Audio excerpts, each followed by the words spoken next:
하나님 감사합니다. 이 새벽에도 하나님께서 허락하신 호흡으로 눈뜨게 하시고 우리를 말씀 앞으로 부르셔서 믿음과 소망과 사랑으로 살아가는 발걸음을 내딛게 하시니 참 감사합니다.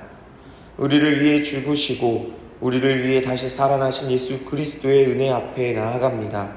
십자가에서 흘리신 보혈로 우리의 죄를 씻어주셨고 부활의 능력으로 죽음과 절망을 이기신 그 사랑으로 오늘 우리 각 사람을 다시 일으켜 주옵소서. 오래 믿었기에 익숙해져 버린 복음의 말씀이 아니라 오늘도 살아 역사하시는 하나님의 능력으로 이 시간 다시 한번 우리의 심령을 감동케 하시고 변화시켜 주옵소서. 부활하신 주님을 만났던 사도들과 같이 우리도 이 아침의 고요한 가운데 주님을 인격적으로 만나게 하시고 그 주님으로 인해 삶의 방향이 달라지고 신앙의 중심이 다시 세워지는 은혜의 시간이 되게 하여 주옵소서.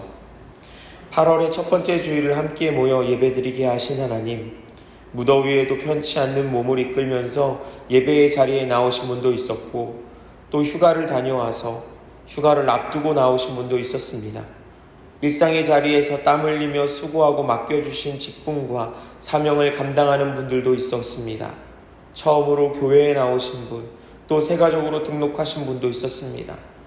예배와 교제와 봉사와 교육과 전도의 모든 하나님 사랑, 이웃 사랑의 모습을 사모하며 나온 성도님들에게 하늘의 은혜와 복으로 채워 주옵소서. 그러나 육신의 연약함과 마음의 상처와 또 여러 가지 상황과 여건 때문에 나오고 싶어도 나오지 못한 성도님들도 있습니다. 하나님, 우리를 고치시고 싸매시고 회복시키셔서 일으켜 세우시는 주님의 손길을 기대하오니 주여 만져 주옵소서. 내가 너와 함께 있다. 내가 너를 사랑한다. 말씀하시는 주의 음성을 듣게 하여 주옵소서. 간밤에 또 많은 비가 내렸습니다. 하나님, 이 비로 인해 무더위가 식혀진 부분도 있지만 또 갑작스러운 비로 인해 어려움 당한 지역도 있습니다.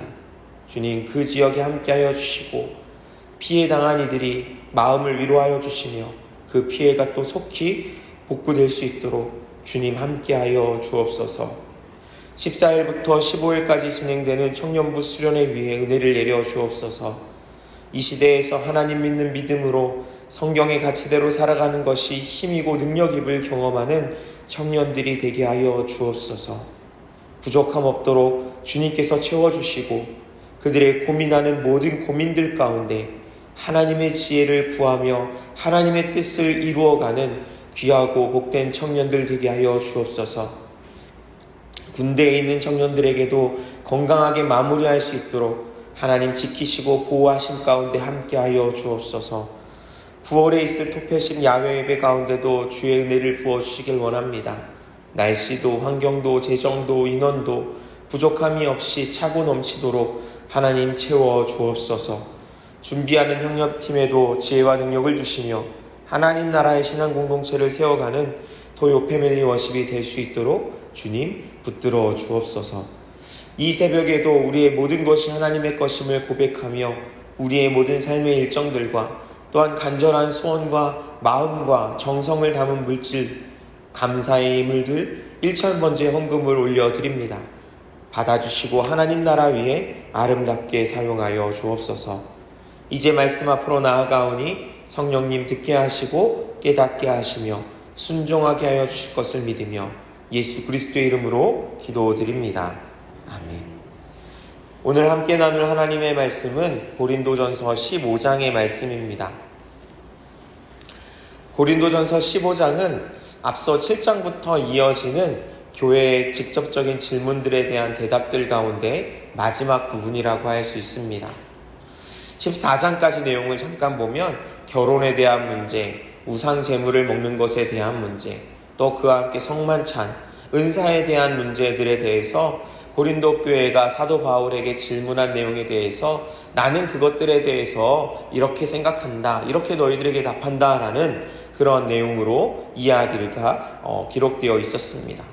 이 내용들을 보면 어쩌면 신앙생활에 있어서 직접적인 실제적인 또 문제들을 라고 할 수 있는데요. 그리고 이제 오늘 15장에서는 부활에 관한 내용을 이야기하고 있는 것을 볼 수 있습니다. 부활에 대한 내용은 실제적인 내용들, 앞서 봤던 결혼이나 우상제물을 먹는 것이나 또 성만찬이나 또 여러 은사들에 대한 내용과 비교해보면 어쩌면 좀 더 조금은 딱딱하고 또 이론적인, 교리적인 부분이라고도 할 수 있을 것입니다. 그럼에도 불구하고 바울이 이렇게 부활과 관련된 내용을 편지 말미에 적고 있는 것은요, 당시 고린도 교회 가운데 부활을, 그리고 예수님의 부활을 믿지 못하는 사람들의 모습이 보여졌기 때문입니다. 그 이후로는 당시 유행했던 헬라 철학의 영향이 있었던 것으로 보이는데요. 담임 목사님께서 주일 예배에서도 한번 말씀하셨지만 헬라 철학 가운데서도 이원론이라는 것이 영혼은 아주 귀하게 여기지만 육체는 보잘것없고 천한 것으로 여기는 그러한 내용이었습니다. 이 내용 때문에 심지어 몸과 물질을 악의 근원이라고까지 여기면서 영원히 사는 것은 중요하게 여기지만 몸의 부활은 그다지 중요하게 여기지 않고 기대하거나 소망하지도 않았던 것을 볼 수 있습니다. 이러한 내용을 염두에 두면서 우리 본문 말씀을 한번 살펴볼 텐데요. 먼저 1절부터 8절까지 말씀을 읽어보겠습니다. 형제들아, 내가 너희에게 전한 복음을 너희에게 알게 하노니 이는 너희가 받은 것이요 또 그 가운데 선 것이라. 너희가 만일 내가 전한 그 말을 굳게 지키고 헛되이 믿지 아니하였으면 그로 말미암아 구원을 받으리라. 내가 받은 것을 먼저 너희에게 전하였노니 이는 성경대로 그리스도께서 우리 죄를 위하여 죽으시고 장사 지낸 바 되셨다가 성경대로 사흘 만에 다시 살아나사 게바에게 보이시고 후에 12 제자에게와 그 후에 500여 형제에게 일시에 보이셨나니 그 중에 지금까지 대다수는 살아있고 어떤 사람은 잠들었으며 그 후에 야고보에게 보이셨으며 그 후에 모든 사도에게와 맨 나중에 만삭되지 못하여 난 자 같은 내게도 보이셨느니라. 아멘. 먼저 바울은 1절에서 복음이라는 주제를 언급하고요. 이어서 3절과 4절에서는 복음에 대한 구체적인 내용을 기록하고 있습니다. 그것은 우리를 위해 당하신 예수님의 죽음, 그리고 또한 우리를 위해 다시 살아나신 예수님의 부활을 의미하는 것이지요. 만일 예수님께서 십자가 위에서 우리를 위하여 죽지 않으셨다면, 십자가의 죽음이 없이 하나님의 아들로 영원히 살아계시기만 한다면 우리는 예수님을 통해 구원을 받을 수 없었다라는 것입니다.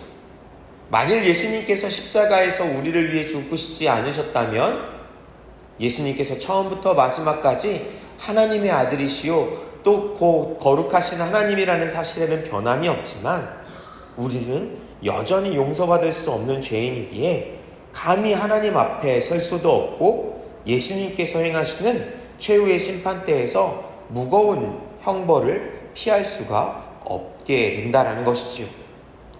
반대 또한 예수님께서 우리를 위하여 십자가에서 죽으셨지만 부활하지 않으셨다면, 그래서 예수님께서 죽음의 세력에 굴복하셨다면 이번에도 우리는 구원받을 길이 없게 될 것입니다.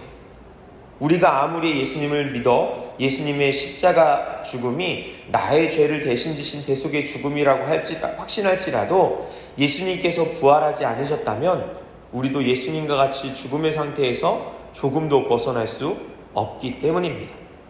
그러나 분명히 우리에게 전하고 있는 것은 예수님은 우리를 위해 죽으셨고 또한 우리를 위해 살아나셨다라는 것입니다. 이 두 가지 너무나 귀하고 복된 그리고 분명한 사실을 사도 바울은 다시 한번 전해주고 있습니다. 사랑하는 여러분, 예수님께서 우리의 죄를 대신하여 죽으신 십자가의 은혜가 너무나 귀합니다. 십자가의 은혜로 죄사함을 받은 줄 믿는다면 또한 부활의 복음이 우리의 심령 가운데 살아 역사하기를 기대하며 소망하며 믿음으로 나아가야 합니다. 그리하여 부활의 주님으로 말미암아 저와 여러분의 삶에 기쁨이 회복되고 또 감사가 회복되고 새로운 희망으로 충만하게 되어지기를 주님의 이름으로 축복합니다. 사도 바울은 고린도 교회 성도들에게 예수님의 죽음과 부활이라는 이 복음의 내용을 다시 한번 이야기했습니다. 그 목적이 분명히 있습니다. 바울이 고린도 교회에 전한 복음을 알게 하기 위함이라고 기록합니다. 그런데 여러분, 이 장면이 조금 어색하다는 생각이 들지 않으시나요? 우리가 일반적으로 복음을 전한다고 이야기하면 이미 예수님을 잘 믿고 있는 성도들에게 전합니까? 아니면 예수님을 전혀 모르는 그런 불신자들을 대상으로 복음을 전한다고 생각하십니까? 당연히 복음을 전한다고 하면 아직 예수님을 모르는 사람들에게, 복음을 들어본 적 없는 사람들에게 전한다고 생각할 것입니다. 그런데 사도 바울은 이미 예수님을 믿고 신앙생활을 하고 있는 고린도 교회 성도들에게 복음을 전하고 또 복음을 가르치겠다고 합니다. 1절의 내용을 다시 보시면 내가 이미 너희에게 전한 복음, 그리고 그 복음은 너희가 이미 받은 것이요 또한 너희가 이미 그 가운데 서 있는 것이라고 합니다. 그러니 고린도 교회 성도들은 사도 바울이 전한 복음을 이미 알고 있고 그 복음을 마음으로 받아들였고 그 복음을 믿어 그리스도인이 되었다는 의미인데, 사도 바울은 그러한 고린도 교회 성도들에게 다시 복음을 알려주고 가르쳐 주겠다고 이야기하는 것이지요. 저는 여기에 매우 중요한 교훈이 담겨 있다고 생각합니다. 우리가 예수님을 믿으면 구원을 받습니다. 예수님의 십자가 죽음이 나를 위한 대속의 죽음이라는 사실을 깨닫고 예수님께서 다시 살아나셔서 나에게 영원한 생명을 선물로 주셨다는 사실을 처음 믿으면, 처음 접하면, 또 처음 고백하면 그렇게 기쁠 수가 없지요. 복음의 은혜가 나의 마음에 가득 넘쳐서 찬양을 불러도 감격이 되고 기도 한마디를 해도 하나님의 임재를 느끼고 또 주님을 섬기기 위해 수고하고 봉사하는 것이 조금도 힘들지 않고 오히려 큰 기쁨이 될 때가 있습니다. 우리는 이것을 구원의 감격이라고 부르지요. 예수님을 믿으면 우리의 마음에 구원의 감격이 찾아오게 됩니다. 분명히 그것을 경험합니다. 그런데 지금까지 신앙생활을 1년, 1, 2년이 아니라 10년이나 20년 혹은 그 이상으로 하신 여러분, 한번 스스로 질문해 보십시오. 내가 예수님을 처음 믿을 때 느꼈던 그 구원의 감격이 1년이 지나도 5년이 지나도 혹은 10년이 지나도 우리의 마음에 계속 남아 있던가요? 그렇지 않을 때가 많습니다. 처음 예수님을 믿을 때는 나의 죄를 대신 지신 예수님의 십자가 은혜가 그렇게 감격적일 수가 없었는데, 처음 예수님을 믿을 때는 예수님께서 다시 살아나신 부활이 그렇게 나의 삶에 소망과 희망을 줄 수가 없었는데, 그런데 시간이 흐르다 보니 구원의 감격은 어디 갔는지 모르게 다 흩어져 버리고 예수님의 십자가에 대한 얘기를 들어도 이미 다 아는 이야기, 예수님의 부활 소식을 들어도 이미 수없이 들었던 이야기로 그렇게 치부하는 우리의 모습을 볼 때가 많이 있습니다. 그렇게 십자가와 부활의 복음이 점차 우리의 마음에서 사라지면서 세상의 걱정, 세상의 염려, 세상의 자랑, 세상의 관심사에 우리의 마음을 빼앗긴 채 살아가고 있는 것이 우리의 모습인 것입니다. 그래서 사도 바울이 본문 1절에서 이렇게 말하는 것이지요. 형제들아, 내가 너희에게 전한 복음을 다시 너희에게 알게 하는 것이다 라고 말입니다. 여기에서 알게 한다라는 것은요, 고린도 교회 성도들이 복음에 대한 지식이 없어서 알려준다는 것이 아닙니다. 복음이 진리라는 사실을 그들이 몰라서 알려주겠다는 사실도 아닙니다. 복음의 진리를 알고 있죠. 설명할 수 있죠. 마음으로도 동의합니다. 그러나 그 복음이 그들의 삶에 살아서 역사하지 못하고 있으니 사도 바울은 다시 한번 이 복음의 진리를, 예수님께서 우리를 위해 죽으셨다는 것을, 예수님께서 나를 위해 부활하셨다는 것을 성도들에게 전할 필요가 있다고 느꼈던 것입니다. 이 점을 마음에 품고 오늘 고린도전서 15장을 다시 읽어보면요, 너무나 중요한 하나의 단어가 반복적으로 등장하며 강조되는 것이 눈에 띕니다. 3절과 4절에서 바울이 복음의 두 가지 내용, 예수님의 죽으심과 부활하심을 기록했잖아요. 그러고 나서 5절부터 보시면은요, 게바에게 보이시고 후에 12제자에게도 보이시고 그 후에 500여 형제에게 일시에 보이셨다. 그리고 야고보에도 보이셨고 모든 사도에게도 맨 나중에 만삭되지 못하여 난 자 같은 내게도 보이셨다. 계속해서 여러분 보이셨다라는 단어가 반복되면서 강조되고 있습니다. 예수님께서 다시 살아나신 부활은 여러분 분명히 사실입니다. 그런데 예수님께서 부활하셨다는 이 사실이 지금 나에 아무런 영향도 미치지 않는다면 예수님께서 부활하셨다는 이 사실이 지금도 죽음의 그림자 안에서 괴로워하는 우리 각 사람을 생명의 빛으로 이끌어내지 못한다면 아무 의미도 없는 것이죠.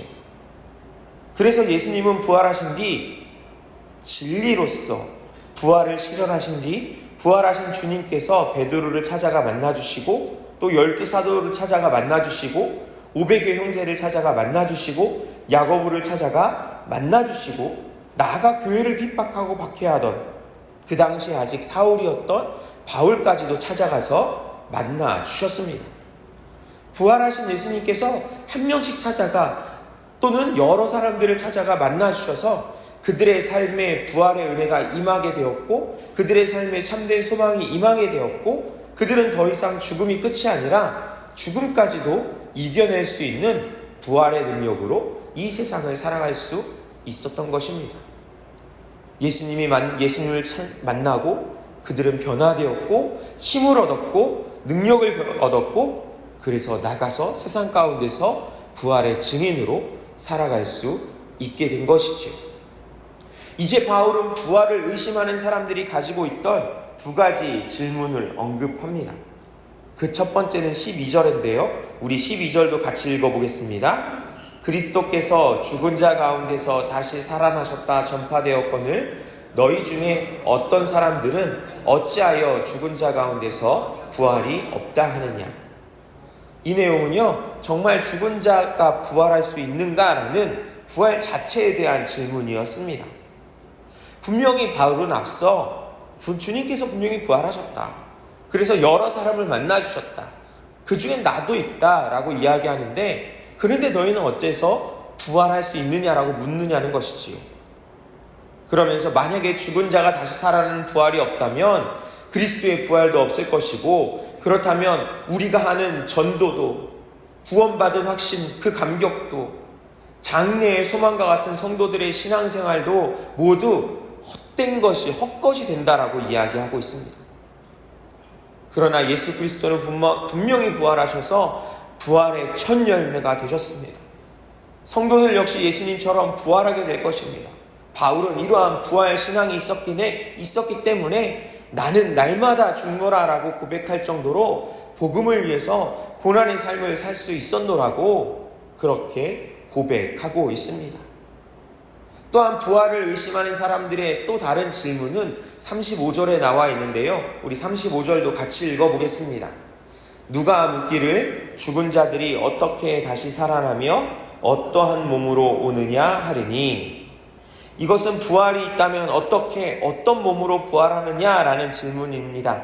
바울은 이에 대해서 씨를 뿌리는 것, 동물의 몸, 또 하늘의 천체들을 예로 들고 있는데요.